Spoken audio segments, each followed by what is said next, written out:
What's up, everybody? We're back with another fantasy football video. Today's video, we are going to be recapping week 2, and I will be going over my key takeaways for fantasy football purposes for all teams that played on Sunday. So if you're interested in more content like this, please check out my channel. I make a wide variety of content, not just on fantasy football, but on other stuff as well. So the first game I want to talk about today, and I want to get to this right away, San Francisco, Philadelphia. So in my previous videos last week going into week 2, I warned about the potential overhyping of Elijah Mitchell because although he is a good temporary asset, my concern is that based on the committee backfield that Kyle Shanahan likes to run, he may struggle to be a consistent option. And sure enough, he gets injured in week 2. Then they get JaMychal Hasty in the game, and he gets injured. Then they put in Trey Sermon, and he gets injured after one run. So it's the whole backfield is a mess.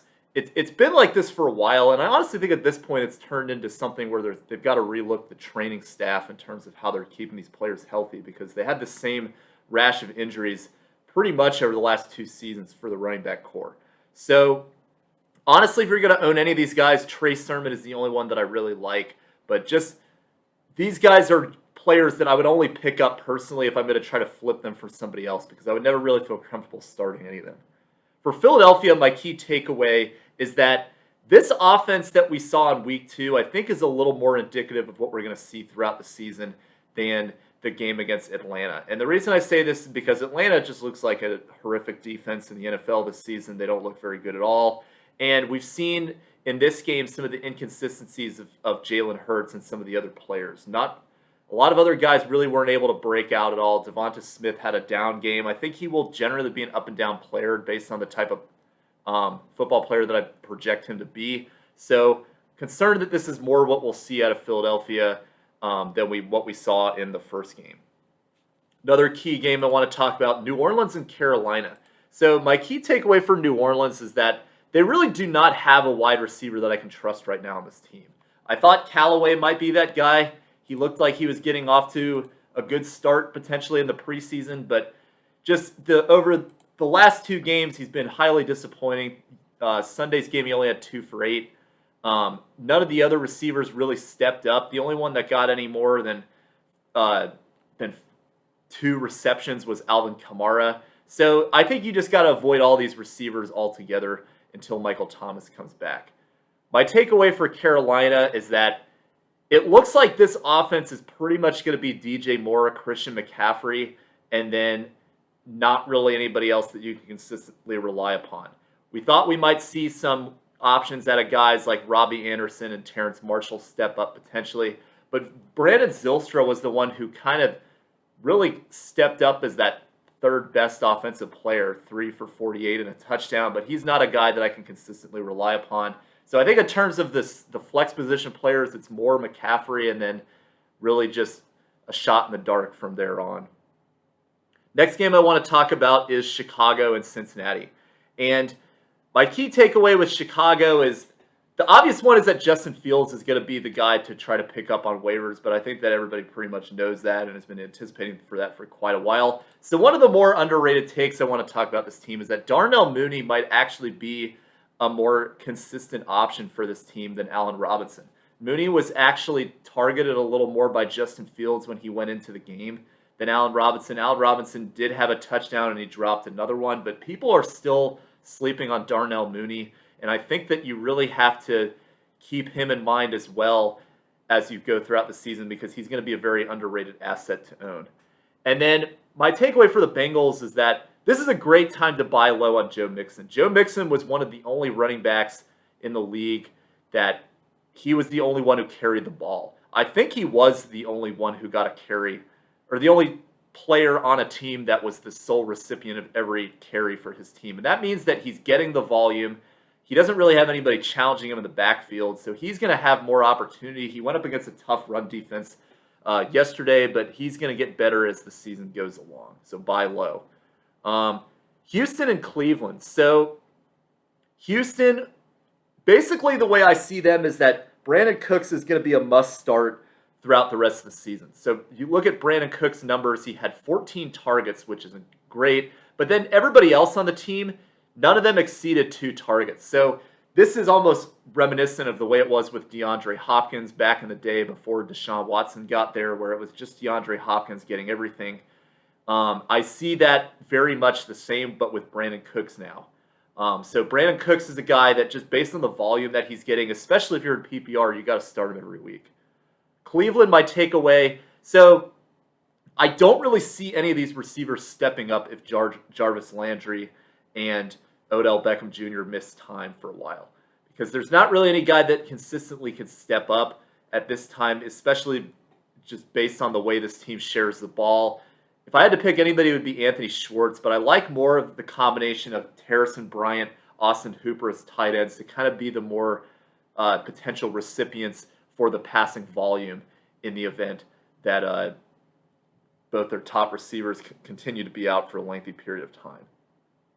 Los Angeles Rams and Indianapolis Colts. So takeaway for the Rams is that Cooper Kupp is looking like he might be a top 5 receiver in fantasy football. He's pretty much entrenched himself as the focal point of this offense over the past 2 weeks. Got great chemistry with Matt Stafford, which I predicted, by the way.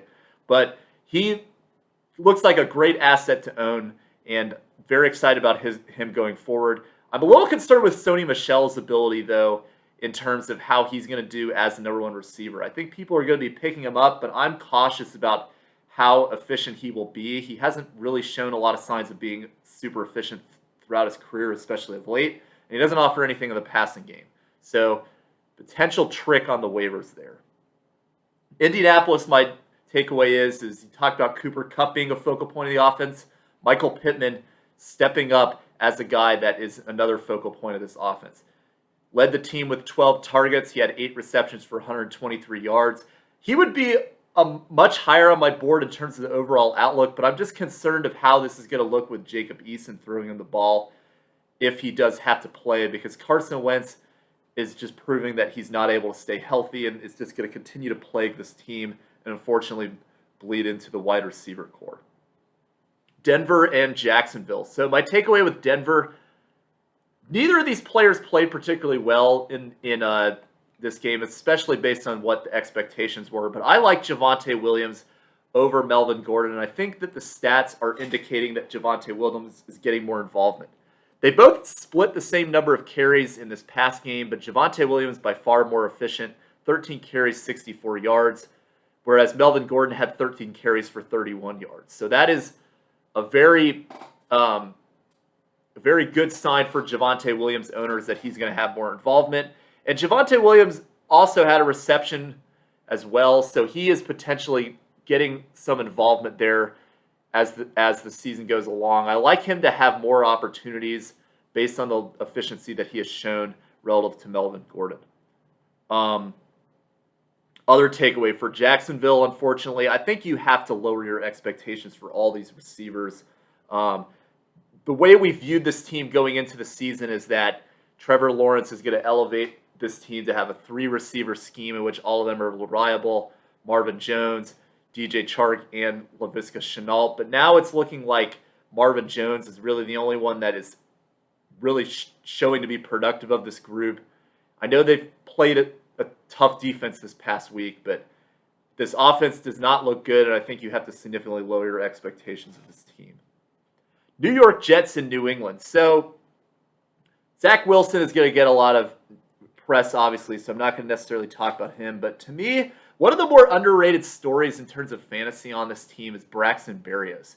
He has shown signs over the past 2 games that he is actually one of Zach Wilson's favorite targets. He had 7 receptions for 74 yards. Very good game for PPR. So if you need a floor player to give you some PPR points, Braxton Berrios is a very underrated option to consider.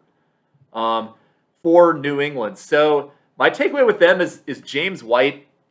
Great value in PPR. I think a lot of people knew that he has been in the past, but were curious with how it would replicate this season.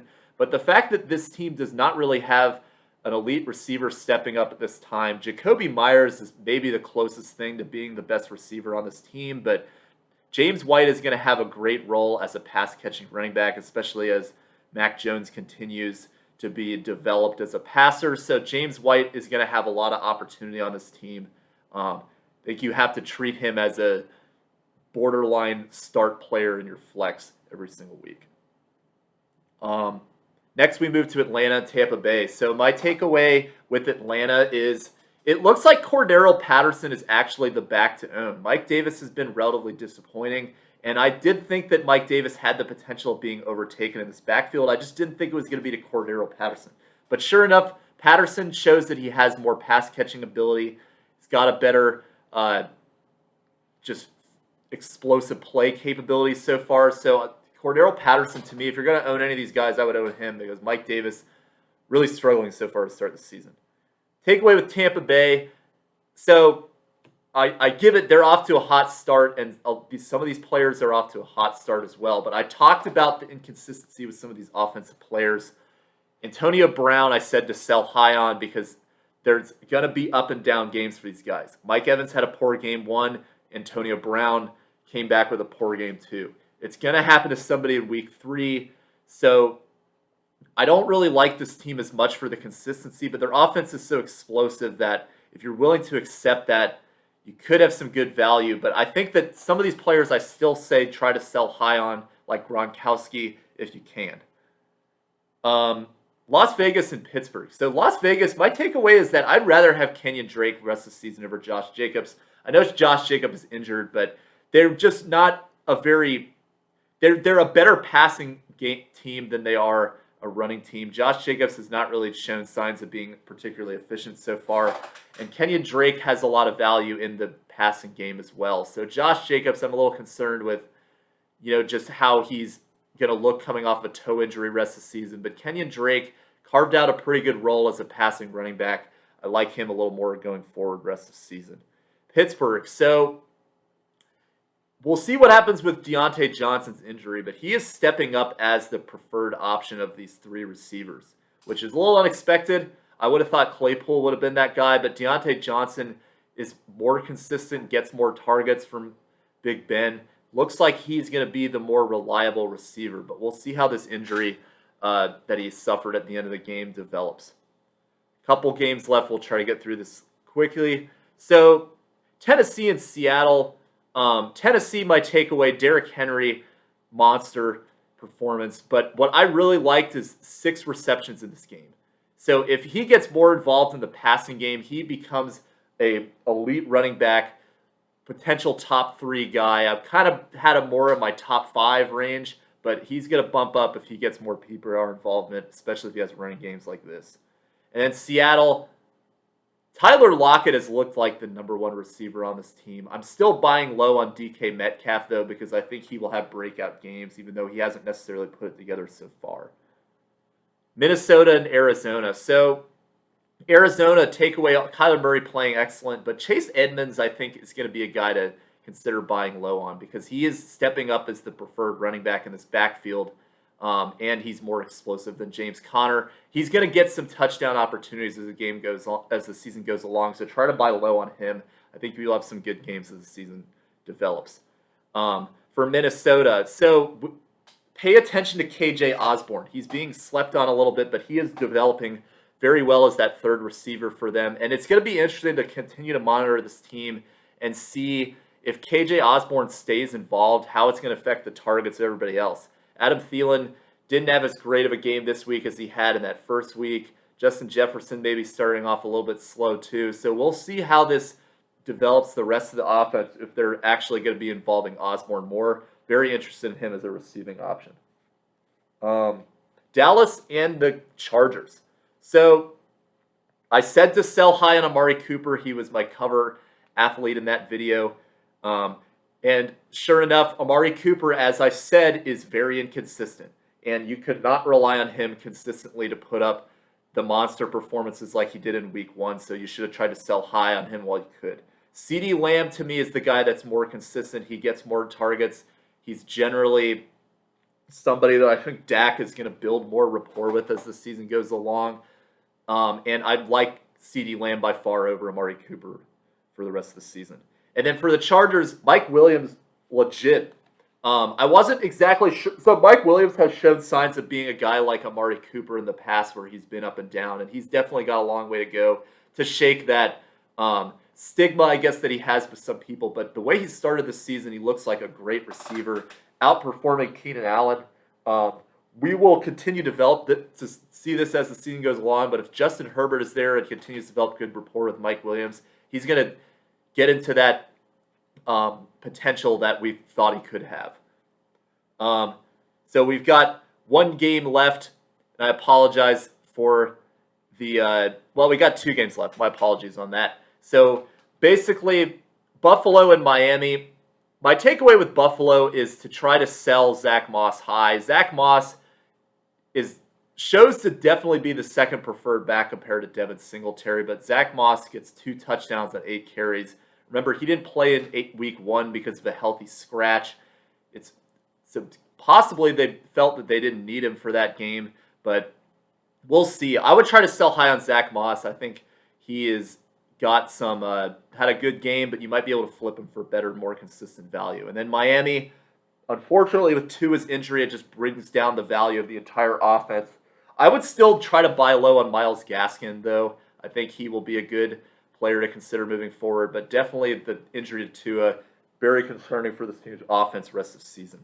And then last game, Kansas City, Baltimore. So I'm starting to get concerned with Clyde Edwards-Helaire. We talked about in that first week that it looked like he's still got control of the backfield, and I do think that he is by far the preferred running back on this team, but week 2 we saw trends of them getting other guys involved, like Jared McKinnon got a lot of snaps as passing down running back, even was used in the slot at times, had an okay game for his standards. And then Damian Williams gets the goal line carry for the touchdown. But then also, with the fumble at the end of the game for Edwards-Helaire, he's going to have to prove that he can take over some games and be a every down back for this team, because he hasn't really put it all together so far. And I think I'm starting to get a little concerned just based on it's trending a little bit less of this guy's getting all the carries. We start getting other guys involved. Something to keep an eye on. And my last takeaway is for Baltimore. Marquise Brown, I think, is really starting to step into that range as a guy that is a consistent receiver you can rely upon. He's had some up and down games his first 2 seasons, and he like Mike Williams, he's got to shake that reputation still. But the way he started the season, getting a lot of targets, definitely the preferred option receiving on this team. So Marquise Brown's value going up for me in terms of his consistency and dependability week to week. That's all I got. Went a little bit over 15 minutes, but if you're interested in more content like this, please consider commenting, or subscribing. I will have a video coming out tomorrow morning with week 3 preview, so stay tuned for that. Buy low, sell high, waiver candidates, etc. So I'll see you guys next time. Bye.